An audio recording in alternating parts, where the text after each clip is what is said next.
evil against your will.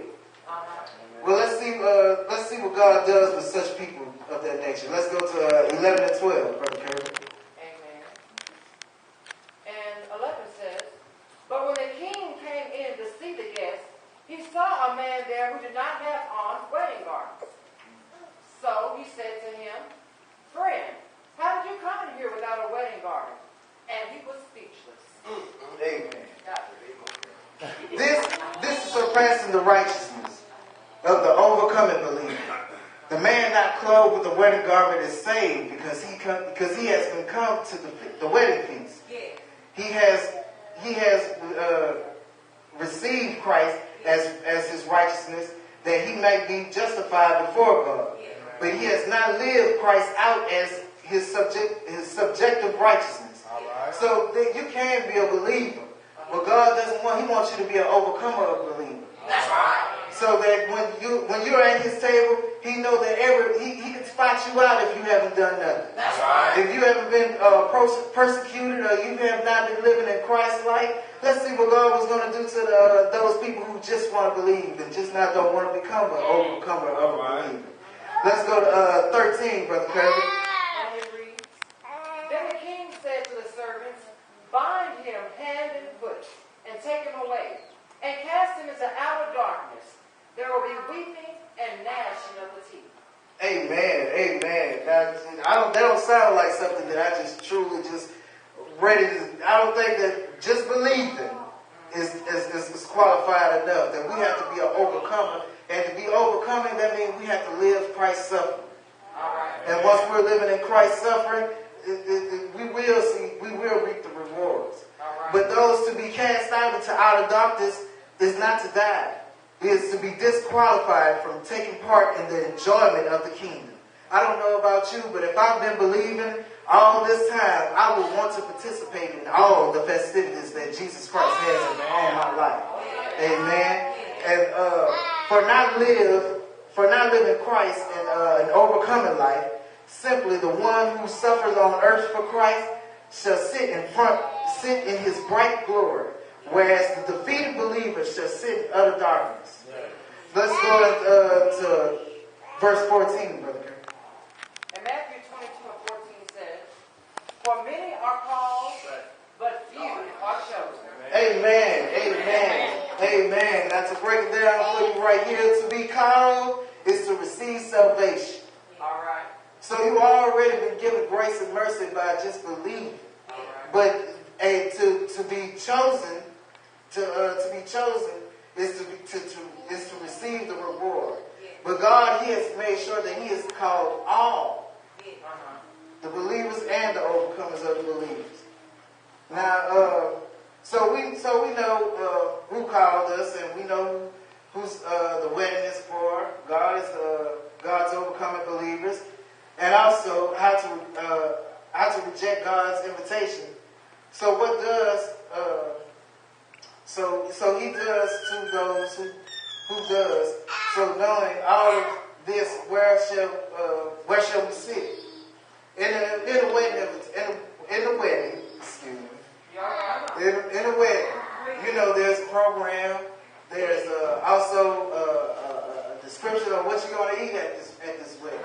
And they also have places where they have assigned seats for you to be able to go and sit at this wedding. So won't you turn your Bibles with me so God can let you know where you should be able to sit in the righteousness of His glory. If you become not just a believer, but an overcoming believer. Amen. We're going to go to Luke 14 and 8. And when the church have it, I want you to say amen. Great son. Hey, I'm trying, Pastor. I'm trying. Amen. But God is with me. He is good. He is good. Amen. Luke 14 and verse 8.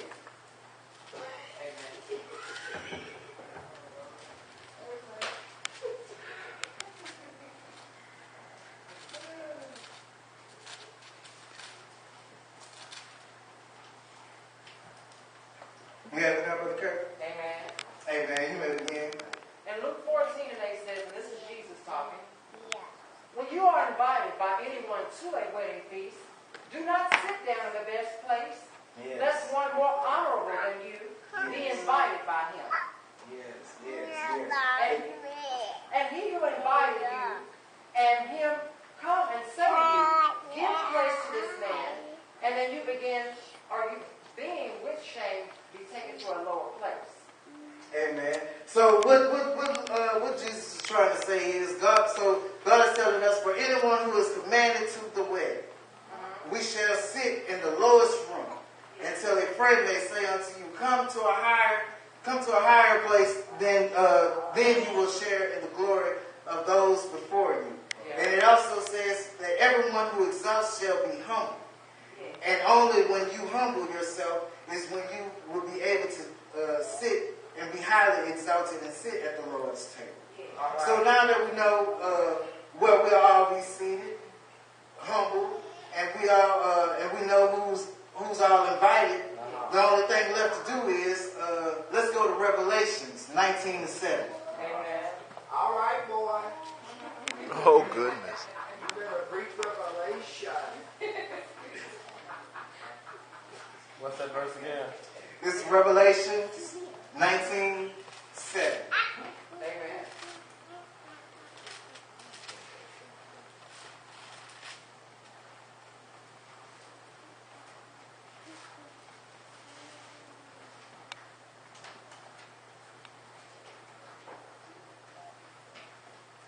And it reads, let us be glad and rejoice. Let us be glad and rejoice. Yes. Give him glory. For the marriage of the Lamb has come, and his wife has made herself ready. Wait a minute. I was invited to the wedding. I already know who the food, what the food is going to be, and I already know where I'm going to be able to sit. Yeah. But who is this wife that he's talking about? Well, It made me wonder. But with further study, it made me realize that he was referring to the church being you as the people of God. That's good stuff. And we have made ourselves ready. That's good The stuff. Gentiles, yes, we have made ourselves ready for the Lord, so we may not only receive His salvation, but the great gifts that's waiting for us in heaven. Amen. Amen. Brother Kirby was going on to number 8. yes. And to her it was granted to be arrayed in fine linen, clean and bright. For the fine linen is the righteous acts of the saints. So you already know who's going to be. You're already going to be able to tell the chosen ones, Yes. because those ones, the ones who rejected their blessing, they'll be the ones sitting out to the side of the darkness. The things that you're going through right now is no comparison on how clean and how bright the Lord is going to have you when he does come back and for His salvation and for His chosen people. Amen. Amen. It's for the righteous saints of the Spirit of the Lord that we shall all be made clean. Amen. And number 9, continue. Oh, my reader just stepped out for a moment. My reader just stepped out for a moment. We'll give him a moment to just step back in. Amen. Hey, amen. Then the angel said to me, Yes. right, blessed are those who are invited to the wedding supper and of the Lamb. And he added, these are the true words of God. Amen. Now, when I first joined this ministry, I really wasn't ready to accept or hear about anything. I was more concerned about the things that was going on in my life, and knowing that I had done nothing to appreciate my life, I gave my life to God, and it felt like when my pastor was inviting me to church, it felt like he was telling me the true words of God. He was telling me that it's already for you in heaven. Come and get this word so that you could be able to be joined with me in the praises of our Lord and Savior. You are nobody. And to he that believes in God shall receive everlasting life. Amen. Amen. And these are the true words of God. Amen. Amen. Amen. Thank you, Jesus. Let's go to verse 10. At this time I fell at his feet to worship him.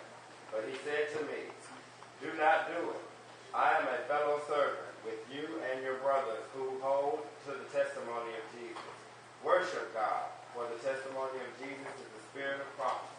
Amen. Amen. Amen. Now, the testimony in here is constantly telling us that we should worship the person that God has sent the message to. But he's telling us that we should worship God in all his favors and all his liking and truth. The fellow slave, and he said, I am a fellow slave, just like you. My pastor, he didn't make me feel like I was beneath him.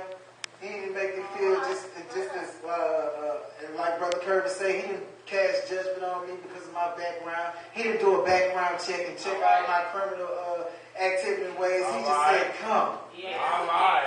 That's all he said for us to do is come. He didn't say serve him.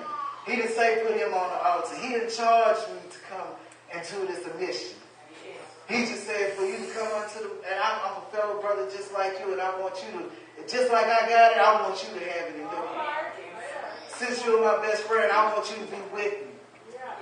And that was the best piece of game that I've ever gotten in my whole entire life. And I can say that honestly, because I've been led wrong. I've been led wrong by fellow other men, into criminal mischief, and they wasn't for me. And I knew as my best friend, he would tell me all the time, just don't come, man. One service. I'm telling you, you ain't gonna leave the same way you came. Just come in one service. And when I came that first service, I couldn't compel myself to miss another. Not for him, because he's a fellow slave just like me. But I'm appreciating him for the message that he was able to send, for his ability to accept God's calling on his life, to be able to have the audacity to come and tell a young man like myself, you're going wrong. He gonna tell you wrong. You need to come this way. God is gonna be for you. If he's for you, then no one should never be against you. And as long as I'm here, ain't nothing gonna happen to you. Amen. Amen. So even though you have gotten the call, God doesn't want you to just believe. He don't want to sit you out there and unenjoy. Come with me, just like my pastor told. Come with me and enjoy heaven. Let's enjoy heaven together as a family. No matter what race, creed, or religion, if you believe that Jesus died on the cross for the remission of your sins, we should all come together and praise and worship and not be ashamed. Yes. To speak it to every man which so see fit asks the question about your Lord and Savior. You should do so with pride, knowing that you're saving someone else to be able to sit beside you. And if your anointing is higher than his, he will humbly give up his seat and move down. My pastor gave me the mic truly on believing in God, the God in me. Not in me, but the God in me. He passed me the mic. So it is my duty to tell you that believe in God, not the pastor. Amen. Amen. Amen. Thank you, Jesus. And that's my sermon for today.